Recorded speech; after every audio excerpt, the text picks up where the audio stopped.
Hello दोस्तों, कैसे आप सब। उम्मीद करता हूँ ठीक होंगे। स्वागत है आप सभी का हमारे YouTube channel dream power study पर। कृपया इस चैनल को आप लोग लाइक कर दीजिए, सब्सक्राइब कर दीजिए और शेयर कर दीजिए ताकि जो जरूरी बातें हैं सभी लोगों तक पहुंच सके। तो हम लोगों ने जो जो टॉपिक स्टार्ट किया था वो हम लोग हिस्ट्री और पॉलिटी लेके चल रहे थे। तो हिस्ट्री में हम लोगों ने आधुनिक भारत स्टार्ट किया था, जिसमें से हम लोगों ने देखा था कि यहाँ पर ब्रिटिशों का ये यूरोपियों का जो प्रवेश हो रहा था वो कैसे हुआ। सबसे पहले आने वाले यूरोपियन नागरिक कौन थे, उसके बाद कौन आए। तो अभी तक हम लोगों ने क्या देखा, तो हम लोगों ने देखा वो था, एक तो पुर्तगाली नागरिक देख चुके थे और दूसरा जो देख चुके थे तो वो था डच के बारे में समझ चुके थे। तो हम लोगों ने जाना कि पुर्तगाली जो थे वो 1498 में आए थे।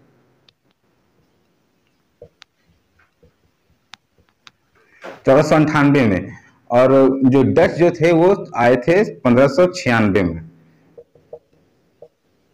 लेकिन जो इनका जो व्यापारिक कोठी की स्थापना हुई थी वो हुई थी 1602 में, यानी कि इनका जो जो मुख्य जो शासन काल चला था वो 1602 से ही चला था। ठीक है।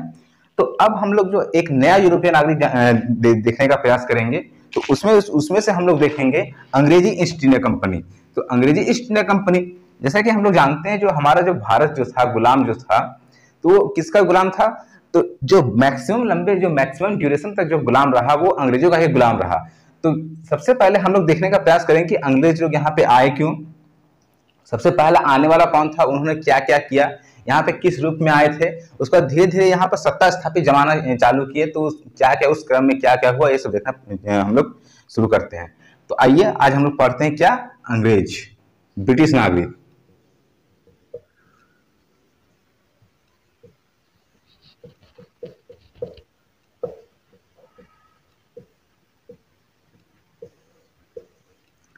ब्रिटिश नागरिक, ठीक है। तो जैसा सबसे पहले हमने क्या देखा कि पुर्तगाली और डच जो यहाँ पे आए, तो आकर तो यहाँ से सामान को लेकर के चले गए, उनको ज्यादा जबरदस्त फायदा हुआ। तो जिसका प्रभाव क्या पड़ा कि ब्रिटिशों पर भी पड़ा। ब्रिटिशों को क्या था, हम लोग जानते हैं कि अगर किसी क्षेत्र में कोई एक धुआं उठता है तो वो एक जगह पर ना रहकर पूरे धीरे धीरे पूरे एरिया में फैल जाता है, उस इलाके के आसपास के सभी एरिया में फैल जाता है। तो उसी तरह से जब यहाँ से जब भारत से ले जाकर जब बहुत सारे वहां पर फायदा होने लगा ब्रिटिशों को, ये पुर्तगालियों को और डचों को जब बहुत सारा फायदा हुआ, तो उसी क्रम में ब्रिटिशों को पता चला कि आखिर पुर्तगालियों के हाथ में या डचों के हाथ में ऐसा ऐसा क्या चीज लग गया है जिससे इनका जो ये जबरदस्त फायदा हो रहा है, इनका जो वृद्धि हो रहा है, विकसित हो रहे हैं ये लोग। तो उसी क्रम में ब्रिटिश नागरिक जो थे वो क्या किए, तो सबसे पहले ब्रिटिश वहां पर जब जब 1600 ईस्वी में ब्रिटिशों का आगमन कब हुआ था भारत में, तो ब्रिटिशों का आगमन अगर देखा जाएगा तो ऑफिशियली जो हुआ था वो 1600 ईस्वी में हुआ था। और इस समय यहाँ की महारानी कौन थी, ब्रिटेन की महारानी थी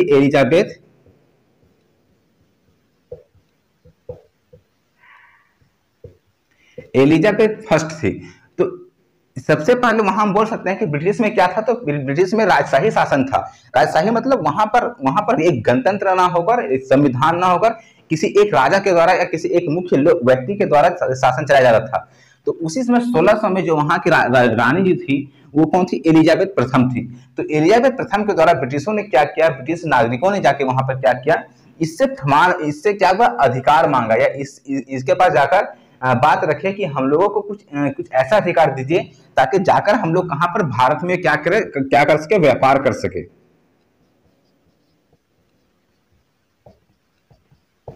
क्या कर सके, भारत में व्यापार कर सके। तो इसी क्रम में एलिजाबेथ ने वहां ब्रिटिश नागरिकों को 15 वर्षों का क्या दिया, 15 वर्षों का अधिकार दिया। क्यों, ताकि 15 वर्षों का अधिकार इसलिए दिया है ताकि ये लोग क्या करें, भारत में व्यापार कर सके। व्यापार करने का यानी कि अब जो ब्रिटिश नागरिकों को ऑफिशियली जो फरमान मिल चुका था, जिसे गोल्डन फरमान बुलाया जाता है, ऑफिशियली जो मिल चुका था कि हाँ आप लोग जा सकते हैं वहां पर और भारत में 15 वर्ष तक वहां जो एक अधिकार के रूप में वहां पर क्या कर सकते हैं, व्यापार कर सकते हैं। तो सबसे पहले तो इसी क्रम में जब हुआ तो 1600 में तो इनको ये मिल गया, ठीक है। 1600 में इनको मिल गया, ब्रिटिशों को अधिकार मिल गया, वहां की रानी एलिजाबेथ से अधिकार मिल गया। तो ये लोग क्या किया, भारत आए। जब भारत आए तो भारत में सबसे पहले जब आए तो ऐसा तो नहीं है कि जब ये लोग आए तो यहाँ पर अपनी सत्ता स्थापित कर चुके थे।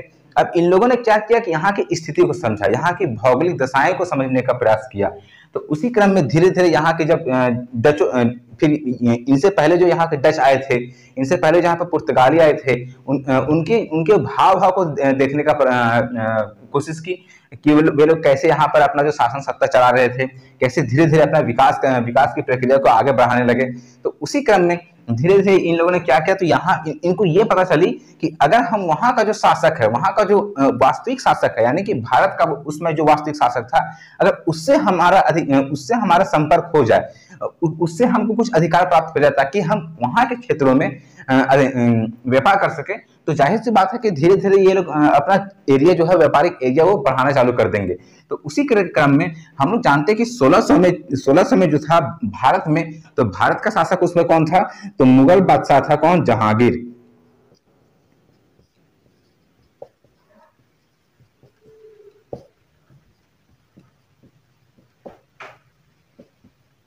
जहांगीर था, मुगल बादशाह कौन था, जहांगीर था। जो मुगल बादशाह जहांगीर था यहाँ पर, तो जो ब्रिटिश नागरिक आया, ठीक है, तो जो ब्रिटिश नागरिक आया वो क्या सोचा कि पहले हम जाकर जहांगीर के दरबार में हम रहेंगे और यहाँ से इनको लालच देकर जैसे भी हो इनसे हम क्या करेंगे, व्यापार का अधिकार प्राप्त करेंगे ताकि भारतीय क्षेत्रों पर हम लोग अपना व्यापार स्थापित कर सकें। तो सबसे पहले जो यहाँ पर हुआ था, तो उसी के काल में 1610 ईस्वी में एक नागरिक आया था, वो कौन था, टॉमस रो था, सर टॉमस रो जो आया, तो वो 1610 ईस्वी में मुगल बादशाह जहांगीर के दरबार में आया। ठीक है, जब जहांगीर के दरबार में आया तो इसने क्या किया, वहां पर जहांगीर के दरबार में रहते हुए वहां की भौगोलिक स्थिति को समझने की कोशिश किया। यहाँ का जो मुगल बादशाह था उसको धीरे धीरे अपने वश में करना चालू किया, लालच दे करके, ऐसे वैसे मना करके। तो बहुत समय तक यहाँ पर रहा ये टॉमस रो, जहांगीर के दरबार में रहा। तो टॉमस रो जब यहाँ पर रहा तो ये क्या किया, कुछ हद तक जहांगीर से यहाँ पर व्यापार करने का जो अधिकार था वो प्राप्त कर सका था, लेकिन पूर्णतः यह अधिकार प्राप्त नहीं कर पाया था। तो जहांगीर के द्वारा टॉमस रो को कौन सी उपाधि दी गई थी, तो जहांगीर के द्वारा टॉमस रो को इंग्लिश खां की उपाधि दी गई थी।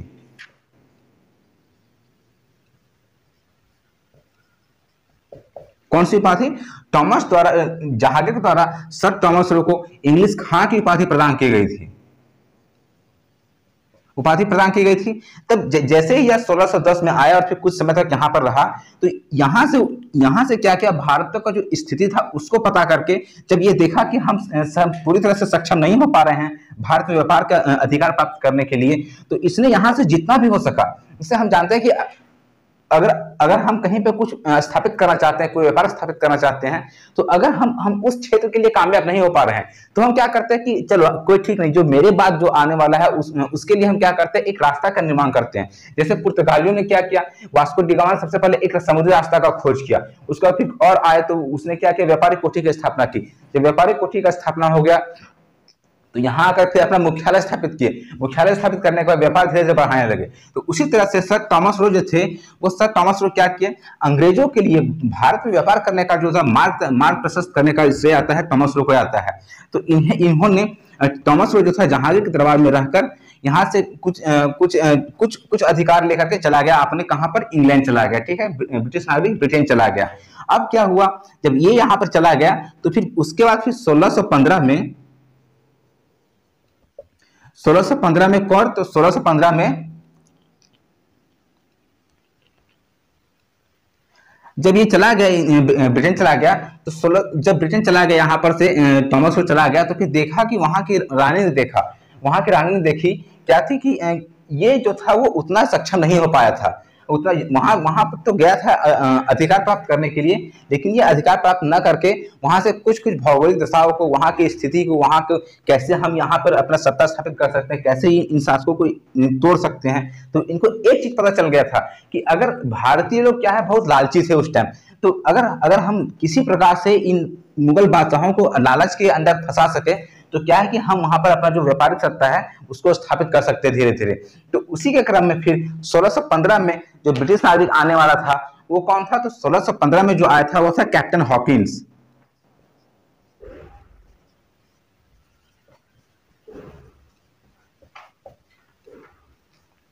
कौन था? कैप्टन हॉकिंस नामक एक ब्रिटिश नागरिक था। 1615 में भारत आया और यह भी कहां पर आया था? तो यह भी जहांगीर के दरबार में ही आया था, जहांगीर के दरबार में आया था, क्योंकि उस समय तो मुगल बादशाह जहांगीर ही था 1615 में। तो ये आया, जब ये आया कैप्टन हॉकिंस आया, तो इस कैप्टन हॉकिंस को पहले से ही आइडिया लग चुका था कि हम वहां पर जाके हमको क्या एक्स्ट्रा चीज करना है, क्या वैसी वैसी हरकतें करनी है जिससे जो मुगल बादशाह वो हमारे हमारे पक्ष में आ जाए, हमको व्यापार करने का अधिकार दे दे, क्योंकि टॉमस रो वहां पर जाके बता चुके थे। तो जैसे यह आया तो जो टॉमस रो नहीं कर पाए थे, जो टॉमस रो की कमियां थी, उसको ये क्या किया, पूरा करने का प्रयास किया। तो धीरे धीरे वहां पर लंबे समय तक रहा। जहांगीर का क्या मुगल बादशाह का ये तारीफ करना धीरे धीरे चालू किया, चापलूसी करना चालू किया, ताकि अब हम जानते हैं कि अगर हम किसी व्यक्ति का तारीफ कर देते हैं, चापलूसी कर देते हैं, तो जो व्यक्ति हमारा दुश्मन होता है वो धीरे धीरे मित्र बनने की कोशिश करने लगता है। तो उसी क्रम में जब ये कैप्टन हॉकिंस इसका चापलूसी करना चालू कर दिया, तो जहांगीर को लगा कि हाँ ये जो है वो हमारा भलाई कर सकता है, क्योंकि ब्रिटिशों का शुरू से ही नीति रहा था कि फूट डालो और राज करो की नीति। तो ये जानता था कि अगर हमको यहाँ पर सत्ता स्थापित करनी है, यहाँ पर व्यापार करना है, तो हमको क्या करना पड़ेगा कि जहांगीर को, यानी कि जो वहां का मुगल शासक था, उसको अधिक से अधिक अपने अपने अपने पक्ष में कन्वीनियंस करना पड़ेगा।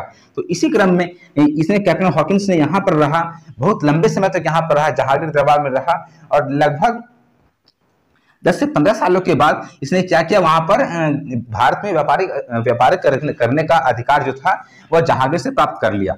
तो सबसे अगर यहाँ पूछता है कि भारत में व्यापार करने का अधिकार किसने प्राप्त किया था, तो वो था कैप्टन हॉकिंस द्वारा मिला गया था। ठीक है, देखते हैं आगे। तो अगर यहाँ पर एक क्वेश्चन पूछता है कि भारत में जो ब्रिटिश कंपनी का, ब्रिटिशों का भारत में व्यापार करने का अधिकार प्राप्त करने वाला कौन था,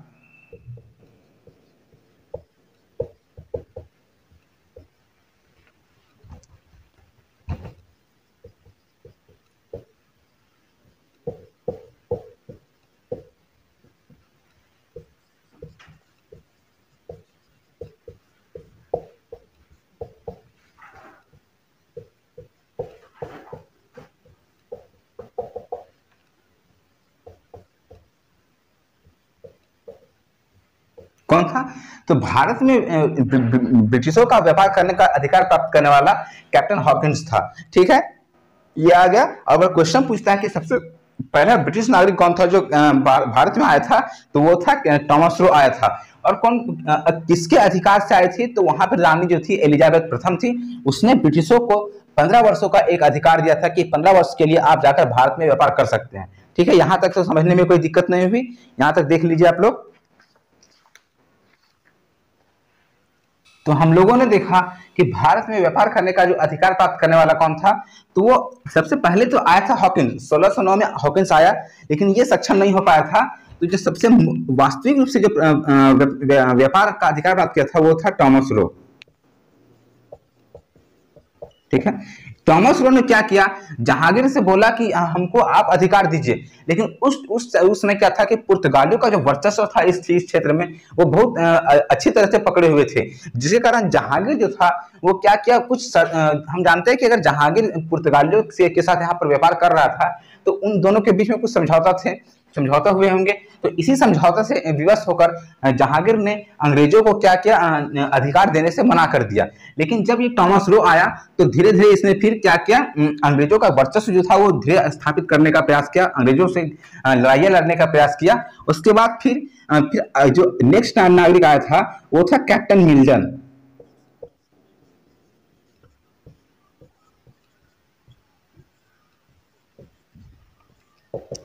कैप्टन मिल्टन था नेक्स्ट नागरिक। कौन था? Captain Milton.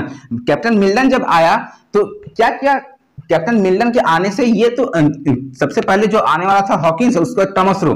तो टॉमस रो जब आया तो वहां पर कुछ तो जहांगीर से सत्ता स्थापित करने का प्रयास किया। तो उसके द्वारा जो रास्ता का निर्माण किया जा चुका था उसको कैप्टन मिल्टन ने क्या किया, वहां पर लाकर पुर्तगालियों पर अपना वर्चस्व जमाना चालू किया धीरे धीरे। और पुर्तगालियों जब देखा कि ब्रिटिश लोग पुर्तगालियों पर भारी पड़ रहे थे तो धीरे धीरे फिर यहाँ पर ब्रिटिशों का सत्ता स्थापित होने लगा। और इसी क्रम में कैप्टन मिल्टन द्वारा सूरत में पहली व्यापारी कोठी खोली गई थी कहां पर, तो यानी कि अगर पूछता है कि ब्रिटिशों का पहला व्यापारी कोठी कहां पर खोला गया था, तो सूरत में ही खोला गया था। और पहला व्यापारी कोठी खोलने वाला प्रथम नागरिक कौन था, तो कैप्टन मिल्टन था, जो कि पुर्तगालियों को हरा करके, पुर्तगालियों के जो वर्चस्व था उसको कम करके सूरत में व्यापारी कोठी खोलने पर में सक्षम हो पाया था। तो हम देख चुके हैं कि कैप्टन मिल्टन जो था वो के द्वारा सूरत में पहली व्यापारी कोठी खोली जा चुकी थी। यानी कि ब्रिटिशों का जो यहाँ पर जो सत्ता स्थापित करने का जो प्रयास था, व्यापार करने का जो अधिकार था, वो धीरे धीरे पूर्ण होते नजर आ रहा था। ठीक है, आइए अब हम नेक्स्ट देखते हैं कैप्टन मिल्टन के बाद फिर और आने वाले ब्रिटिश नागरिक ने क्या क्या किया, तो उसको समझने का प्रयास करते हैं हम लोग।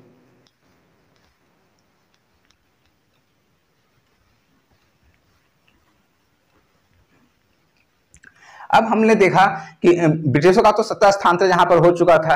कैप्टन मिल्टन द्वारा यहाँ पर व्यापारी कोठी की भी स्थापना की जा चुकी थी। और क्या किया जा चुका था, सर थॉमस रोज जो आया था उसने भी यहाँ पर अपना काम कर चुका था। उसके बाद फिर 1661 में अब क्या हुआ, जब यहाँ से फिर क्या हुआ था, पहले क्या थे, ब्रिटिशों के आने से पहले यहाँ पे पुर्तगाली शासक थे। ठीक, कौन थे पहले, पुर्तगाली थे पहले से, ब्रिटिशों के आने से पहले। बाद में आए कौन, ब्रिटिश आए बाद में। तो अब क्या था, जब मिल्टन ने यहां पर सत्ता स्थापित की, मिल्टन के द्वारा इसको पुर्तगालियों को हरा करके व्यापारी कोठी खोलने का प्रयास किया गया। तो उसी क्रम जब क्या हुआ, फिर दोनों के बीच में समझौता हुआ। क्या हुआ, समझौता हुआ। क्योंकि हम जानते हैं कि अगर हम किसी नया क्षेत्र में जाते हैं, अपना व्यापार करना चाह रहे हैं, तो हम सोचेंगे कि अगर चलो ठीक है, हम अगर जो पहले से वहां पर जो सत्ता स्थापित है उसको हम खत्म नहीं कर पा रहे हैं, तो हम कोशिश करते हैं कि ज्यादा से ज्यादा हम उनके साथ समझौता करें। तो इसी क्रम में पुर्तगालियों और ब्रिटिशों के बीच समझौता हुआ। 1661 में समझौता हुआ। कब हुआ था, 1661 में एक समझौता हुआ था। और जिसके तहत क्या था, तो जो ये ब्रिटिश नागरिक कौन था, चार्ल्स सेकेंड जो था, चार्ल्स सेकेंड, उसका विवाह पुर्तगाली राजकुमारी के साथ कर दिया गया था। अब पुर्तगाली राजकुमारी का नाम क्या था, कैथरीन और ब्रिगेंजा नाम था। ठीक है, चार्ल्स द्वितीय का विवाह किसके साथ किया गया था, कैथरीन ब्रिगेंजा के साथ।